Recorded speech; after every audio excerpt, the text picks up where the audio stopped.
السلام علیکم ورحمۃ اللہ وبرکاتہ۔ محترم احباب و اخوات، امید کہ آپ سب خیر و عافیت سے ہوں گے۔ اللہ تعالیٰ آپ سب کو شاداں و فرحاں رکھے۔ آپ سماعت فرما رہے ہیں سیدنا حضرت حمزہ ابن عبد المطلب رضی اللہ تعالیٰ عنہ کی سیرت طیبہ کی تیسری قسط۔ وہ شیر دل جنگجو جاباز شہ سوار سید الشہداء حضرت حمزہ رضی اللہ تعالی عنہ، آپ کے کارنامے بڑے انوکھے اور اچھوتے ہیں۔ غزوہ بدر میں بھی آپ نے بڑی جانفشانی کا کام کیا۔ بدر کا دن آپ کیا جانیں کیا ہے بدر کا دن۔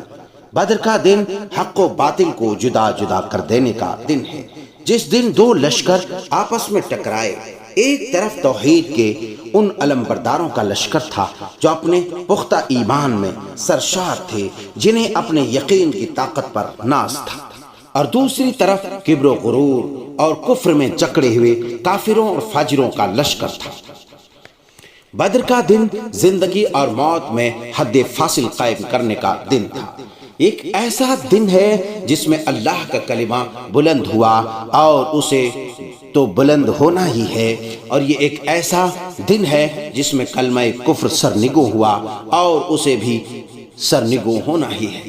بدر کا دن وہ دن ہے جس میں اللہ تعالیٰ نے حق اور اہل حق کے لیے عزت اور شرافت کے دروازے کھول دیے۔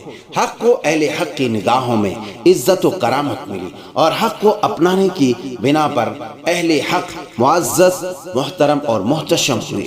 بدر کا دن وہ دن ہے جس دن اللہ تعالیٰ نے باطل اور اہل باطل کے لیے جہنم کے تہ خانے کھول دیے۔ اس میں باطل بھی گرا اور اہل باطل بھی گرے۔ حق بلند تر ہونے لگا اور آفاق کی طرف چمکتا ہوا اور عظمتوں کو چھوتا ہوا بلند ہونے لگا، اور باطل ذلیل و خوار ہو کر وادی فنا میں اوندھے منہ گرنے لگا۔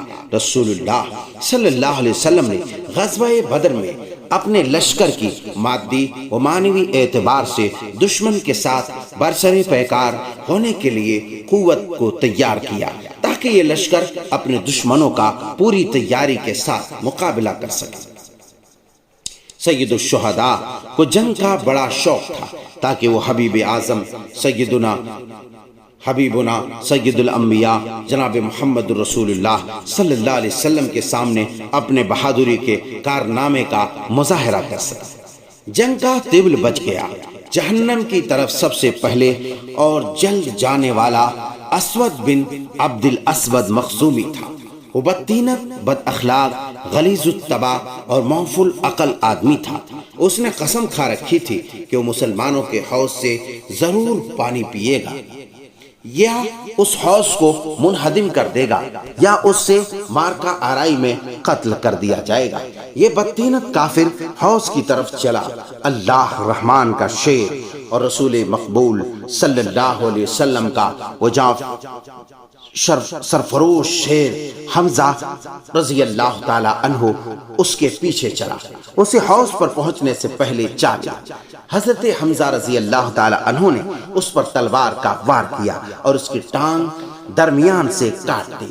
اسود مخزومی پیٹھ کے بل گرا، ٹانگ سے خون کے فوارے پھوٹ پڑے۔ پھر وہ لڑکھڑاتا ہوا حوض میں جا داخل ہوا۔ وہ اپنی قسم کو پورا کرنے کا ارادہ کیے ہوئے تھا۔ اس نے اپنے آپ کو حوض میں پھینک دیا۔ اللہ کے شیر سیدنا سید الشہداء حضرت حمزہ اسے جا ملے، اس پر ٹوٹ پڑے اور چشم زدن میں اس کا کام تمام کر دیا۔ یہ منظر دیکھ کر مسلمانوں نے فلک شگاف نعرہ تکبیر بلند کیا، اللہ اکبر، اللہ اکبر کا نعرہ بلند کیا، اور وہ اس فاجر کافر کے قتل ہونے پر بہت خوش ہوئے، اور رہے مشرک تو وہ اس کاٹ دار تلوار کے وار سے دہشت زدہ ہو گئے۔ جو نوجوان بہادر شہسوار حمزہ ابن عبد المطلب رضی اللہ تعالی عنہ شیر ربانی اور شیر محمدی کی طرف سے کیا گیا تھا، اس کے بعد چیلنج کی بنیاد پر لڑائی شروع ہوئی۔ عتبہ بن ربیعہ اپنے بھائی شیبہ بن ربیعہ اور اپنے بیٹے ولید بن عتبہ کے درمیان میدان جنگ کی طرف روانہ ہوا۔ انہوں نے چیلنج کے انداز میں مقابلے میں آنے کی دعوت دی اور وہ زمانہ جاہلیت کی غیرت کی آر دلانے لگے۔ غرور اور گھمنڈ ان کے دائیں بائیں سے اٹکلیاں کر رہا تھا۔ عتبہ اس کے بھائی اور بیٹے کے مقابلے میں انصار کے 3 کڑیل کرچھا جوان آگے بڑھے۔ عتبہ نے انہیں بنو نجار کی طرف منسوب کرتے ہوئے کہا، بلا شبہ یہ ہمارے معزز ہمسر ہیں، لیکن ہم تو اپنی قوم کے جوانوں سے 2 ہاتھ کرنا چاہتے ہیں۔ عتبہ اور اس کے ساتھیوں نے غضبناک انداز میں کہا، اے محمد صلی اللہ علیہ وسلم، ہمارے مقابلے میں ہماری قوم کے جوانوں کو نکالو۔ رسول اللہ صلی اللہ علیہ وسلم نے فرمایا، عبیدہ بن حارث اٹھو، حمزہ اٹھو، اٹھو علی اٹھو، تم بھی اٹھو۔ یہ تینوں جانباز شہسوار بہادر جلدی سے اٹھے اور لوہے کی درعیں پہنے ہوئے ان کے قریب پہنچ گئے۔ انہوں نے کہا، تم کون ہو؟ انہوں نے اپنے نام لیتے اور شناخت کراتے ہوئے کہا، حمزہ ابن عبد المطلب، علی ابن ابی طالب اور عبیدہ بن حارث رضوان اللہ عنہم جمیعا۔ انہوں نے کہا، ہاں اب ٹھیک ہے، برابر کا مقابلہ ہے، تم ہمارے ہم پلہ ہو۔ حضرت عبیدہ عتبہ بن ربیعہ کے ساتھ نبرد آزما ہوئے اور یہ تینوں میں زیادہ عمر رسیدہ تھے۔ سیدنا حضرت حمزہ رضی اللہ تعالی عنہ شیبہ کے مقابلے میں آئے اور سیدنا حضرت علی المرتضی ولید بن عتبہ کے مقابلے میں ظاہر ہوئے۔ حضرت علی رضی اللہ تعالی عنہ نے ولید کو قتل کر دیا، حضرت حمزہ نے شیبہ کو قتل کر دیا۔ عبیدہ اور عتبہ نے ایک دوسرے پر 2 وار کیے، دونوں نے ایک دوسرے کو زخم لگائے۔ حضرت حمزہ اور حضرت علی نے عتبہ پر حملہ کیا اور اس کا کام تمام کر دیا۔ اللہ اکبر! جب اللہ اور رسول کے دشمن بہادران اسلام کے ہاتھوں قتل ہو گئے اور چیلنج کا مقابلہ ختم ہوا، ان سے پہلے اسود مخزومی جہنم رسید ہو چکا تھا۔ پھر مارکا آرائی کا شعلہ بھڑکا، زور کا رن پڑا۔ شیر ربانی سید الشہداء حضرت حمزہ رضی اللہ تعالی عنہ نے اس روز حیرت انگیز کارنامے سر انجام دیے۔ وہ ذکر الہی کرتے ہوئے دشمن کی صفوں میں جھانک گھسے اور وہ مشرکین کی جمعیت کو پارا پارا کرنے لگے۔ اس دن انہوں نے شتر مرغ کا پر اپنی ٹوپی پر علامت کے طور پر لگا رکھا تھا اور انہوں نے مشرکین کو تغنی کا ناچ نچایا اور انہیں اپنی تلوار کی گرمی کا مزہ چکھایا۔ پہلے اس کے کہ وہ جہنم کی گرمی کا مزہ چکھے۔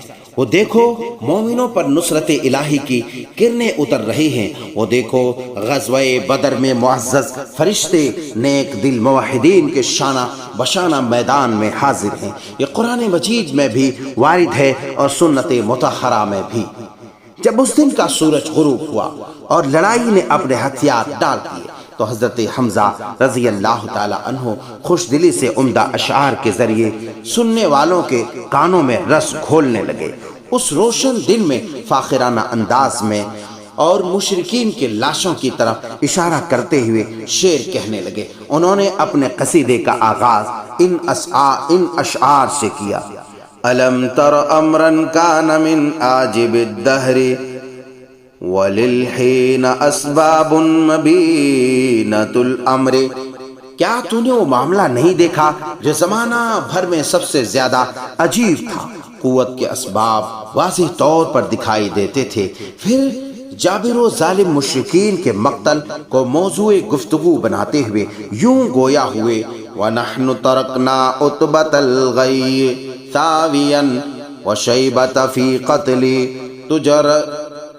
تجرجم في الجفر۔ ہم نے گمراہ عتبہ اور شیبہ کو کشادہ کنویں میں تڑپتا ہوا چھوڑ دیا۔ وَأَمْرٌ سَوَى فِي مَنْ سَوَى مِنْ حُمَاتِهِمْ فَشَقَّتْ جُيُوبَ النَّائِحَاتِ عَلَى أَمْرِ۔ امر اپنے ساتھیوں کا دفاع کرتے ہوئے گرا، جن میں گرا وہ نوحہ کرنے والیوں نے اس کے غم میں اپنے گریبان پھاڑ ڈالے۔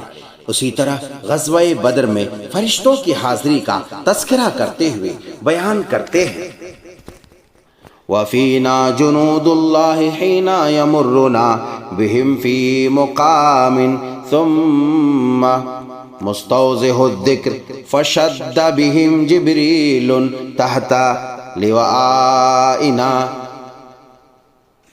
لَدَيْ مَا رِزْقٍ فِيهِمْ مَنَايَاهُمْ تَجْرِي۔ ہم میں اللہ کے لشکر تھے جو اس مقام پر ہماری مدد کر رہے تھے، پھر وہ مصروف ذکر الہی بھی تھے، مصروف ذکر الہی بھی تھے۔ ہمارے جھنڈے تلے لڑائی کے وقت حضرت جبریل علیہ السلام بھی ان پر حملہ آور تھے، جہاں ان کی اموات جاری و ساری تھی۔ غزوہ بدر نے مشرکین کے دلوں میں گہرے اثرات چھوڑے۔ جوان کے لیے عبرت کا سامان جو ان کے لیے عبرت کا سامان اور وبال جان بنے، انہیں بدترین شکست کا سامنا کرنا پڑا۔ ان کے کچھ سردار قتل ہو گئے، کچھ گرفتار ہوئے اور کچھ زمین کے مختلف راستوں پر خوف زدہ ہو کر بھاگ نکلے، یہاں تک کہ ان کی باقی ماندہ شکست خوردہ ذلیل ہو کر مکہ پہنچے۔ وہ ناکامی اور حسرت سے اپنے ہاتھوں کو کاٹ رہے تھے، وہ مدہوشی و حیرت میں مبتلا تھے۔ صورتحال یہ تھی کہ جو ان کی آنکھیں دیکھ رہی تھی، دل اسے مان نہیں رہے تھے، کیونکہ ان کے تاریخ خیال میں غم و اندوہ کے ان ظلمات کا کبھی گزر بھی نہ ہوا تھا۔ غزوہ احد کا وقت آیا، مسلمانوں نے اس کے لیے تیاری کر رکھی تھی۔ حضرت حمزہ رضی اللہ تعالی عنہ ان میں سے تھے جو اپنے دشمنوں سے مدینہ منورہ سے باہر نکل کر جرأت مندانہ انداز میں مقابلہ کرنے کا جذبہ رکھتے تھے۔ حضرت حمزہ رضی اللہ تعالی عنہ رسول اقدس صلی اللہ علیہ وسلم کی طرف متوجہ ہوئے اور عرض کی، یا رسول اللہ صلی اللہ علیہ وسلم، قسم ہے مجھے اس ذات کی جس نے آپ پر کتاب نازل کی، میں آج اس وقت تک کھانا نہیں کھاؤں گا جب تک اپنی تلوار کے ساتھ 2-4 ہاتھ نہ کر لوں۔ مشرکین کا لشکر مکہ سے 3000 جنگجوؤں کی تعداد میں روانہ ہوا۔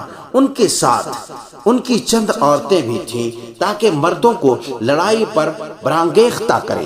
لشکر میں ایک حبشی غلام بھی تھا جسے وحشی کہا جاتا تھا، وہ جبیر بن مطعم کا غلام تھا۔ جبیر نے اس سے کہا تھا، اگر تم میرے چچا طعیمہ بن عدی کے بدلے محمد رسول اللہ صلی اللہ علیہ وسلم کے چچا حضرت حمزہ کو قتل کر دو تو آزاد ہے، کیونکہ وہ جنگ بدر میں حالت شرک میں قتل ہو گیا تھا۔ ہند بنت عتبہ بن ربیعہ وہ دوسری خاتون تھی جو وحشی کو حضرت حمزہ ابن عبد المطلب کے قتل پر برانگیختہ کر رہی تھی، جس نے اس کے خاندان کے عزیز و اقارب کو قتل کر کے اسے گھبراہٹ میں مبتلا کر دیا تھا۔ وہ وحشی کو مال، سونے اور زیورات کا لالچ دے رہی تھی۔ وحشی کے لیے اپنے زہر آلود برچھے سے حضرت حمزہ رضی اللہ تعالی عنہ کو قتل کرنا آسان تھا۔ جب بھی وہ ہند وحشی کے پاس سے گزرتی یا وہ اس کے پاس سے گزرتا تو وہ یہ کہتی، اے ابو تسمہ، ہمارے دل کو خوش کر اور اپنے لیے بھی خوشی کا سامان پیدا کر۔ مدینہ منورہ کے قریب جبل احد کے میدانی علاقے میں دونوں لشکر لڑائی کے لیے صف آرا ہوئے۔ مشرکین کے لشکر سے سبا بن عبداللہ الخزائی صفوں میں اتراتا ہوا اور اکڑکوں کرتا ہوا آگے بڑھا اور اس نے کہا، ہے کوئی میرے مقابلے میں آنے والا؟ اس کی طرف شیر ربانی مرد مجاہد حضرت حمزہ رضی اللہ تعالی عنہ نکلے اور کڑکدار لہجے میں بولے، ارے او سبا اور ام اغار، ختنے کرنے والی عورت کے بیٹے، کیا تو اللہ اور اس کے رسول کو چیلنج کرتا ہے؟ پھر حضرت حمزہ رضی اللہ تعالی عنہ نے اس پر حملہ کیا اور چشم زدن میں اس کو صف ہستی سے مٹا دیا اور اس کا نام و نشان ختم کر دیا۔ عزیزان گرامی، آپ سماعت فرما رہے تھے سید الشہداء شیر خدا سیدنا حضرت حمزہ رضی اللہ تعالیٰ عنہ کی سیرت طیبہ کی تیسری قسط۔ امید کہ آپ کو پسند آئی ہوں۔ اگر آپ کو پسند آئی ہوں تو ان اقساط کو زیادہ سے زیادہ شیئر کریں تاکہ امت کے جیالوں تک یہ انوکھی اور دلچسپ کہانی پہنچ سکے۔ ساتھ ہی کمنٹس کے ذریعے اپنے تاثرات کا اظہار کریں، لائک کریں، شیئر کریں اور چینل کو سبسکرائب